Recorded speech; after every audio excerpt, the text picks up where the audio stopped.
Hey everyone, this is Wahida Sharman from Epi Pilates in Sacramento. We're going to show you today, Nicole and I are going to show you today how oftentimes people will have this flaring of the ribs. Nicole, can you show that to me? It really flared ribs.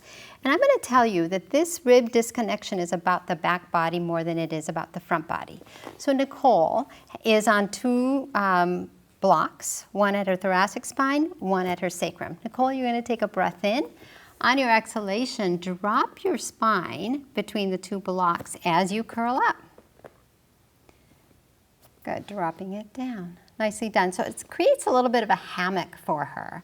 And then come back down. Take a breath in at the bottom. And one more time.